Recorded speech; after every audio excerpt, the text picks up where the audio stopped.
Hey there guys, welcome back to the channel. We've got a good video for you today. Let me show you. Today we're going to be installing our big bore kit on our Templar 250. So we have our jug here. I've got the piston, rings, all that in a box right behind me. But first, we got to disassemble this bike. I think we can do this with the engine still in the bike, but we won't know until we get it all apart. So first things first, we got to get the bike naked like we always do.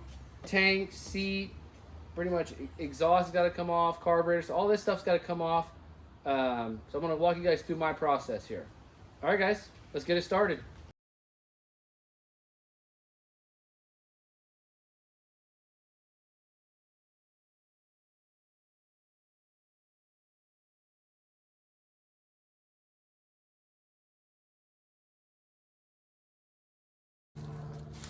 Coming to your left side here, we're going to go ahead and just take these components out of the way.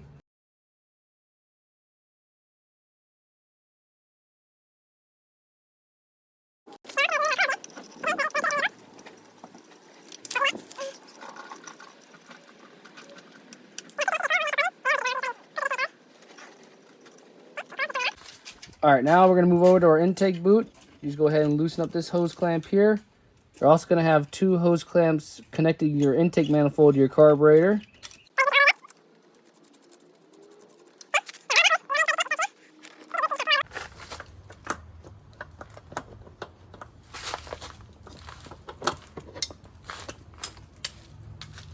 Just like that. Get your carburetor out of there.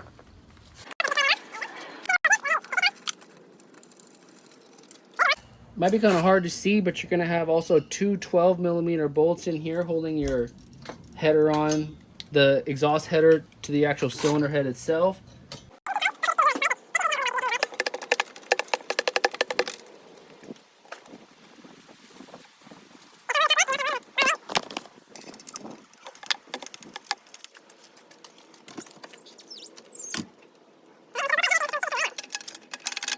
Alright, now, so we have 3 bolts for our motor mount. You have a 12mm nut and a 10mm head. So you go ahead and just put the wrench on one side.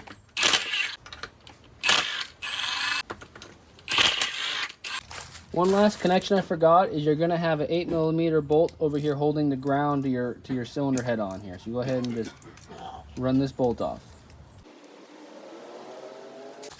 Alright, now we're ready to set our timing. So now we got to take our spark plug out.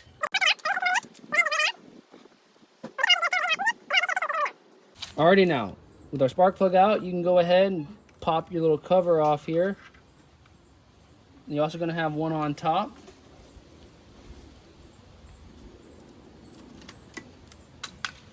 I'm dropping everything today. As well as you're going to have another bolt up here. This is going to reveal your gear here connected to your camshaft. Out, this little cover here should pop off. I'm sure there's some kind of O-ring or something connecting this here. There it goes.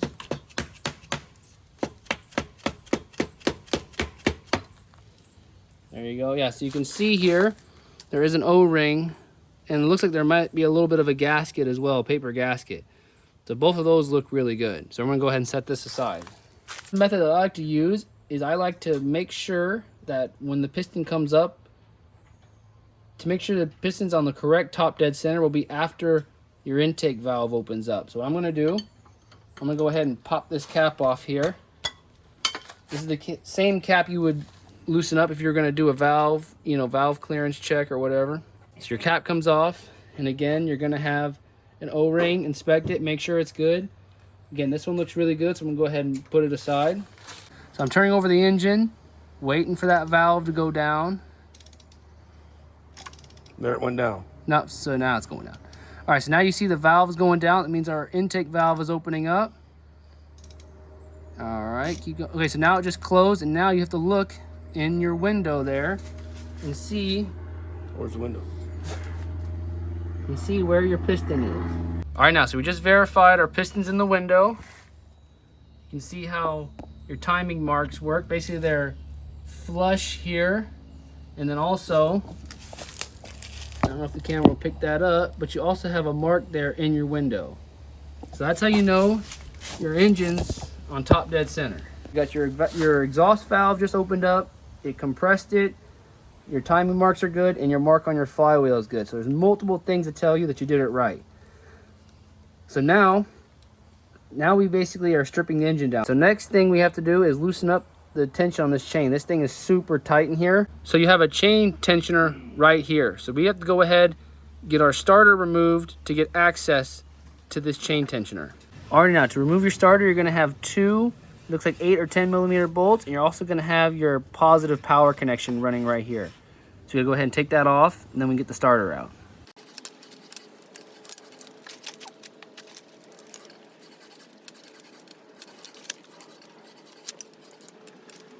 So with your two starter mounting bolts out of the way, I actually don't think you have to take this off. But you do have to kind of like wiggle and scoot your starter out of the way. All right, so I went ahead and went a step further and took the subframe, just picked it all up. Remember, just the 2 bolts here, the 2 hex bolts, and then everything just picks up. So if you don't know how to do this, watch my preload video. I go through a lot. I go through a very precise video on how to do all that stuff, but I needed access to get to this hex bolt.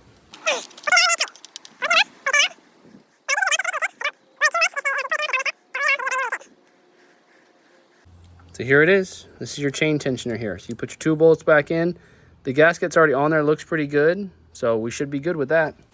Alright guys, let me show you how this thing works. So you have your cap on here. Mine was pretty tight, but I already loosened it up. And then if you get your cap off, there'll be like a flathead screwdriver slot in here. And basically what you do is you turn this thing, it's spring loaded. So you just go ahead and turn this thing all the way until it locks. So right now this thing is not gonna undo at all.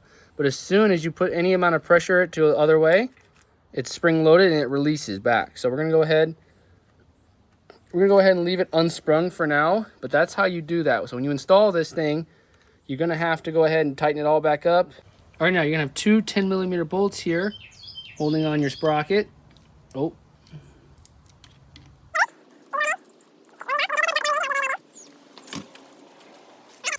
Now before you go pulling this gear off, get yourself a zip tie here and try to get this zip tie around that chain if you can, because you definitely don't want this thing falling in there. So I went ahead and got my zip tie in there. Go ahead and latch it.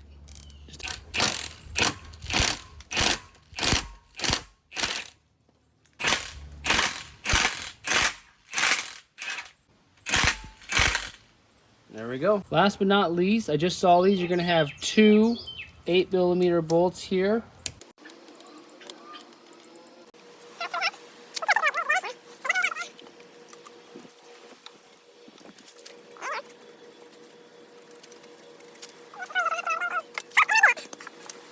Alrighty guys, finishing where we left off.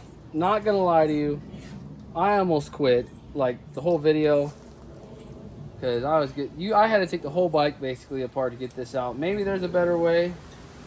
I don't know. I could not figure it out, and I was just about ready to quit. So, anyways, we've got all our head bolts out, our 2 here, starter off, chain tensioner, pretty much everything is good to go. So now this head here should just lift right up.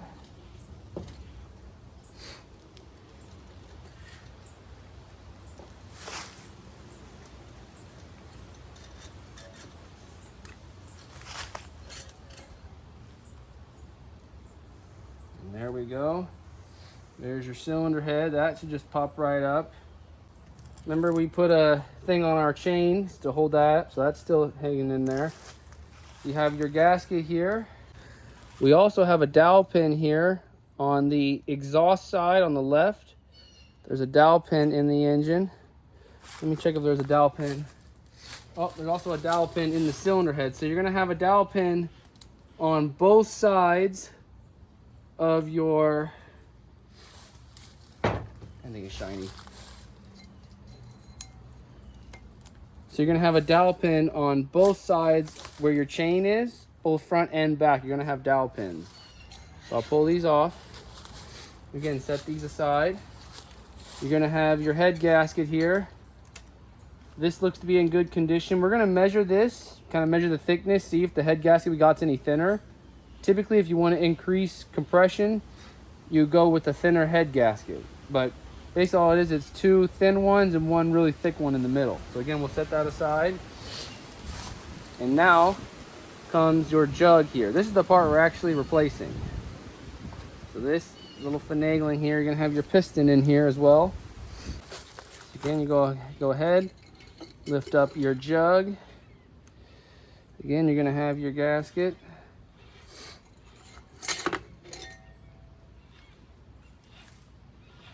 And there it is. And this is your chain guide. You're gonna need this for the other engine.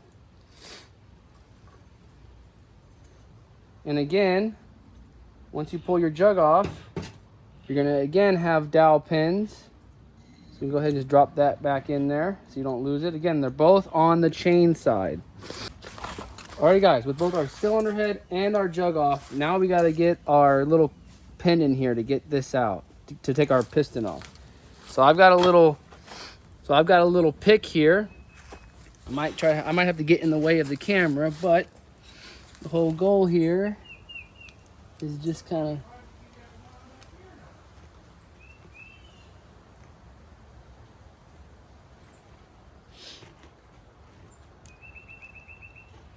once you kind of expose it, so you're gonna have your little clip in there. I don't know if it's hard to see.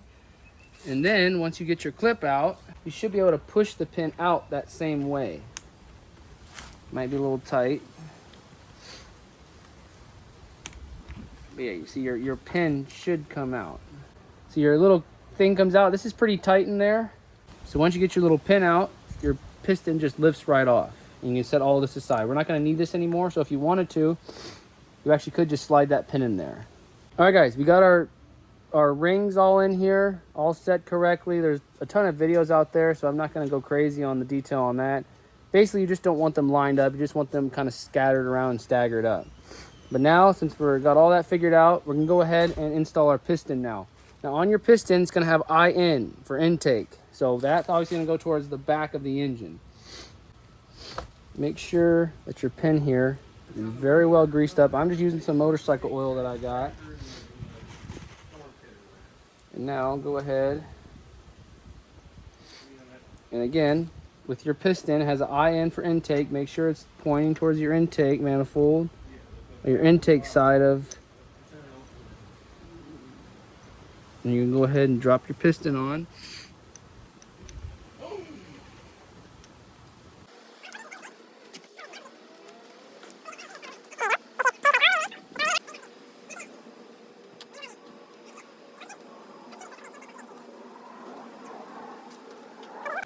Alrighty, so this drops on now. It slides right on down. You're gonna have to fish your chain and your piston over this. Once you do, this gasket should just lay right down. All the holes line up, which is a good sign. And now comes time for our jug, wherever I place that. So in this next clip, I had to basically ask my dad to come help me, because what you have to do is you have to compress the springs to sit basically inside the piston, while you have to also get the jug to go over the top of it. Now this is very difficult because the piston rings are very brittle, so if they kind of bend somehow or they get out of their seat, you can snap that ring off and you're basically done. So in this clip, it's going to be very hard to get it on camera because we're both trying to get a good angle. We're both trying to kind of work it at the same time. It's always a good idea if you do this to either have a set of hands or just the exact tools that you need, like a spring compressor or something like that, where it's very easy to do by yourself. I didn't have that, so I had my dad, and we're both kind of looking at it at different angles. We're trying to compress the spring and seat the jug all at the same time. So it is a little bit of a song and dance. You have to be patient. If you rush this part, you'll snap the ring off. You'll break a piston ring, and then you're done, and then you're waiting for 2 weeks to get parts. So I didn't want to type this whole thing out. It was going to be a lot to type, but take your time. It'll work. All right, let's get back to the video.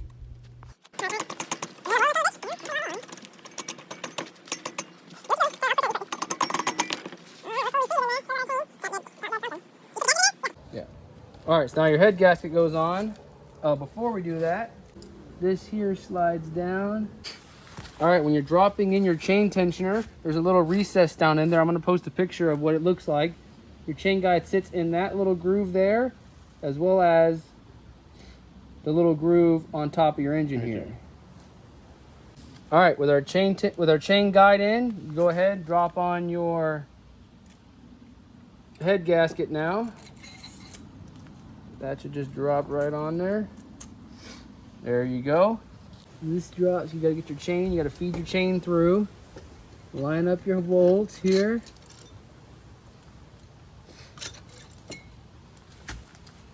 Make sure your guide pins are in. And there you go. You're on, you're done. You're done. All right, so just to hold your head on, you just put your brass washer. You gotta torque these down first. Yeah, I know, I'm just trying to get this in here. And then you put your nut on. Just gonna put one on each side while I find those other ones. So as I was putting the timing chain back on, definitely the zip tie was getting in the way, but I just didn't want to drop that chain down in the case and start all over again. So it is kind of a pain, but it does fit. It will go on there. But one thing I did notice is I had to almost like torque the head down a little bit in order to kind of bring everything lower, to start compressing everything for that chain sprocket, the cam sprocket to go on there a lot easier. When it was all just kind of, everything was loose, like the head bolts were all loose and everything, it was just too tight. So at least for me, I had to kind of like run the bolts in a couple turns. That squeezed everything a little bit, brought everything down, and the sprocket went in there nice and easy. Put the chain back on. All right, now with our cam gear back installed, the FL is pointed down. Go ahead and put some blue Loctite on this here, just to ensure that it doesn't come off again.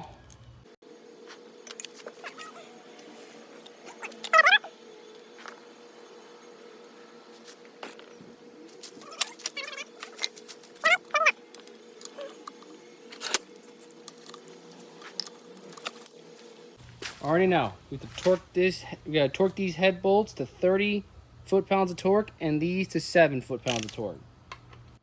So a problem arises very quickly after starting to torque this head down. So be sure to watch for a little bit longer before torquing your head down so your engine doesn't end up like mine. All right, we're at 26. But you didn't put any lube on top of these bolts. No. You're not supposed to. Not that I'm aware.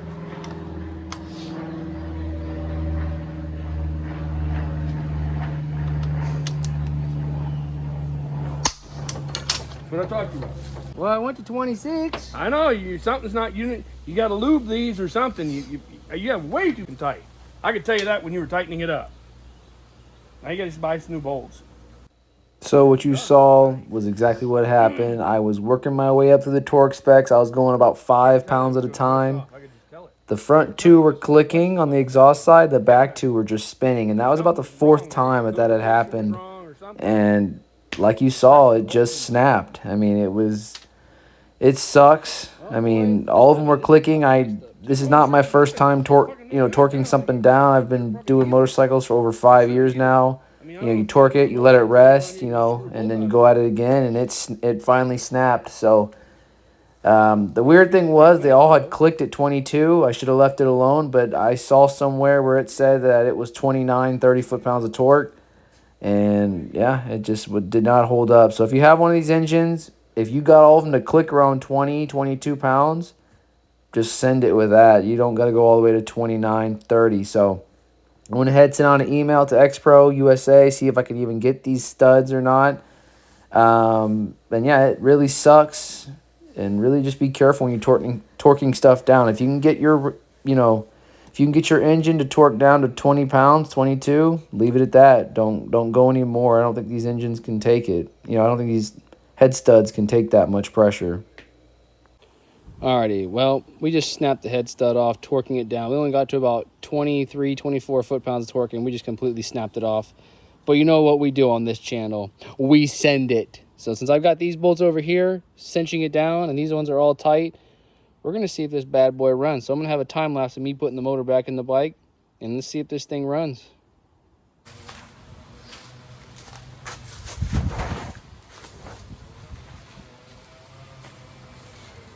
Alrighty guys, I pretty much got everything back together. Just a couple of things are off, like the top motor mounts I didn't put on. So we're gonna see if we can get this thing started. I broke a head stud. Worst case scenario, head gasket's gonna leak and we're gonna not have much compression, if any, but we're gonna send it, right? We have a big bore kit, went from a 249, I believe, to a 271. So it's about an 8.5%, 9% increase in displacement. The head gasket was a little bit thinner as well, which will bump the compression. So a little bit here and there, probably looking at overall a 10 to 12% increase in power. So we'll see what happens here. Like I said, broke off the stud, torquing it down to 25 pounds. I believe 30 is the kind of where it should be at, but broke it off. But we're gonna send it. So key is on. Went ahead and pulled the choke. See if it lights off.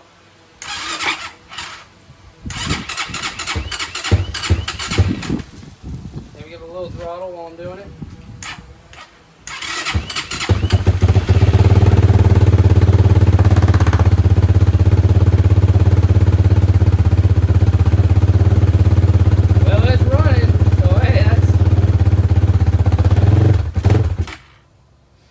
Might not need any choke.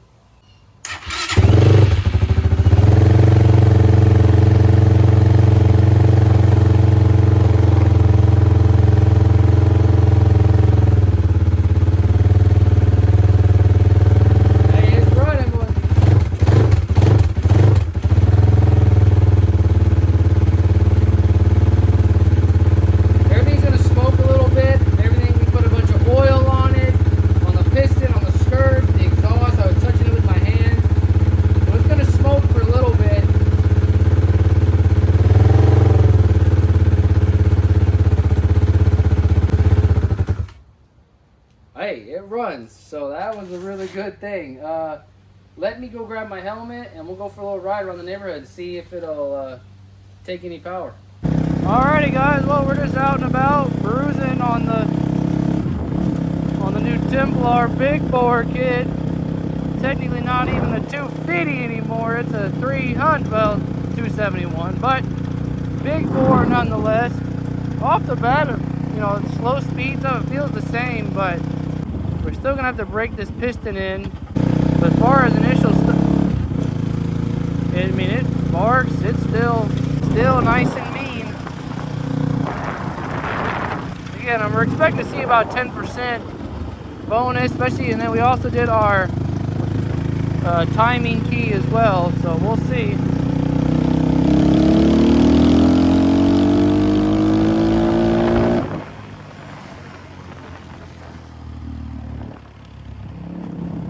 A fifth gear pull.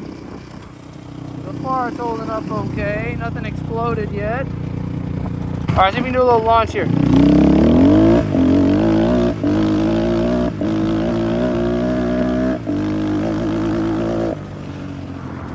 Overall though, I mean, first impressions, it feels definitely like the exhaust notes deeper. So that's my install, guys. Pretty much it went pretty smoothly, other than I didn't realize, how did I realize that you have to take the bike out, you know, the engine out of the bike before doing all that work? Would have made life a lot easier, but someday learn. But yeah, I mean, everything's back together. This thing's running good, sounds good, other than I did break that head stud off. So, but yeah, I hope you guys enjoyed this video. If you did, please like, comment, subscribe, and if you have any questions, let me know down below, and I'd be glad to help you out. I'll also leave a link in the description for this big bore kit. Alrighty guys, have a good one. I'll see you later.